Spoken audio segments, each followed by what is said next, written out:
スムーズに見せるためには体の向きが大事ですよ。こ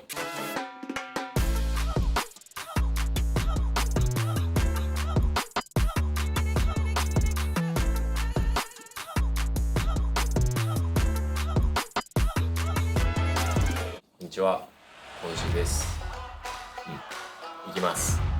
じゃあ背泳ぎのキックをちょっとやったんで、今度上半身で、やります。もう早速動画を流しちゃいます。はい、もうパパッといきますね。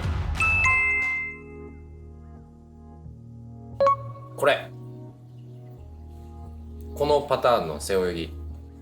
手だけ回ってっちゃう背泳ぎです。背泳ぎは基本的には体の向きに対して腕が勝手に動いてるっていうイメージがなくちゃいけないんですけど、この泳ぎを見ると体の動き無視して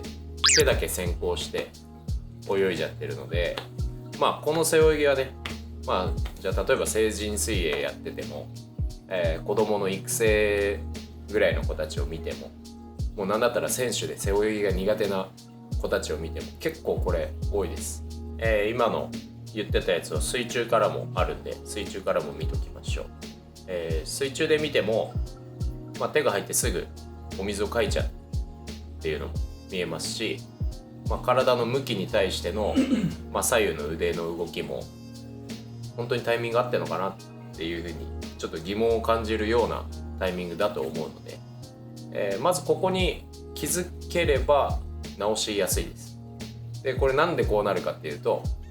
水をかきたいから、進みたいから、だから体の動きとかもうそこで、例えばこの泳ぎしてる人たちはいくら体幹を鍛えててもこれほぼ体幹使ってないので、じゃあせっかく鍛えた体幹を使えるようにしなくちゃいけないので、それ用のドリルをまた、同じようなあれですけど説明します。じゃあ片手を挙上してる状態でもうただキックで、そのキックをしながらこの肩から先の手はこうやってわざわざ動かすことなく、体の向きだけで手が水の中に入ったり水の上に上がったり、もうその動きだけです。挙上してる状態でやるから意味があるので、これを例えば気をつけでやってても結構みんなこうやって肩だけヘッってやったり、手だけこうやってロボットみたいに動かしちゃったりするので、あえて片手上げてる状態で入水の局面のところ、みんなここがね、動きとしてはせっかちになっちゃう、水をすぐかきたい部分なんでせっかちに早く動いちゃうから、入水して上がって体が向きが変わるっていうのを確認しながら、でなおかつキックも意識できるとよりいいので、この動きも左右を結構みっちりやってあげてください。で今の水中から見ても、肩から先をねこう変に動かしてる感じが多分ないと思われます。もう胸の向きで腕の深さが変わるっていうのを、しっかり確認できるように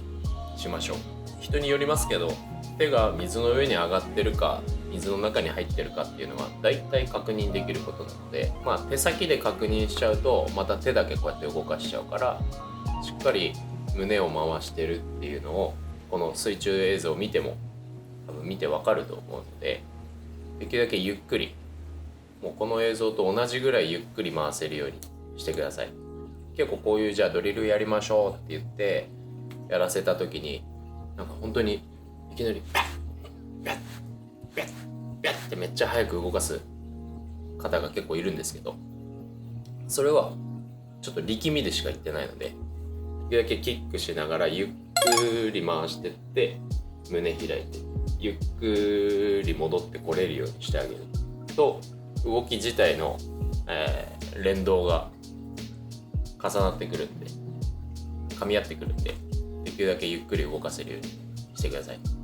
はい、シャミゾウです。ちょっと声が今日変でした。今この前大会の会場に入ろうとしたら、選手の方はこちらです言われました。僕コーチです。あとこの前大会の会場入ろうとしたら、一般の方はご入場できませんって言われました。いや、僕コーチです。そんなに怪しいですか？でちょっとこの次のね普通の片手回しなんですけど、ここに行き着くまでにも結構いろいろドリルがあるんですけど、簡単に説明したいので、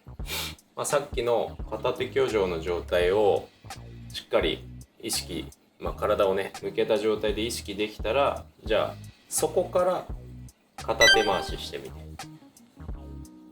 手で入水するんじゃなくて体で入水したのを確認したらストローク、体で胸をそっちに向けて手が入ったのを確認したらストローク。それをゆっくりまず片手回しでできるようにちょっとしてみましょう。ここでやっぱり手を回し始めると手が入ったと思ったらってすぐ書いちゃう方いるので、ここもさっきと同じようにできるだけゆっくりやるようにしてください。ただこれができたからといって背泳ぎが上手くなるわけじゃないです。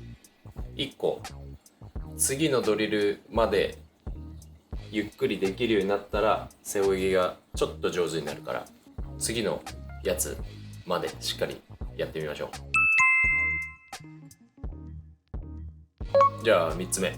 もうできるだけやりやすいドリルを選んでこれを選んでるんで、これはもう多分映ってると思いますけど、分かりやすいでみんなが結構やったことあるドリルだと思います。でこの9時、時計で言ったら9時の形です。3時でもいいんですけど、この形で1回止まれるようにで動き始めたら同じタイミングで動き始められるようにしたい。ここで止まってしっかりこっちの胸を開いてる状態で手が入水してるかどうかをチェックして、でそこから体を回せるように、それをここもできるだけゆっくりで、難しければ例えば、足ひれ履いてもらってやってもいいですし、足ひれ使えないコースでもし泳いでるのであればあえてプル V 挟んで、プル V 挟みながらキックしちゃっても別にいいので、もう少しでも足が沈まない状況を作り出して、ここの上半身のタイミングのためだけに練習をするようにしましょう。もうここのタイミングさえある程度つかめれば背泳ぎがスムーズにこう泳げるようになってくるので、成人の方はね結構力みで泳ぐ方が多いんで、ちょっとこう習得するのに時間がかかるかもしれないんですけど、例えば育成で背泳ぎを教えるのが苦手なチームとかって結構あるんですけど、これ子供たちにずっとこれやらして、例えば1時間レッスン50人見てます、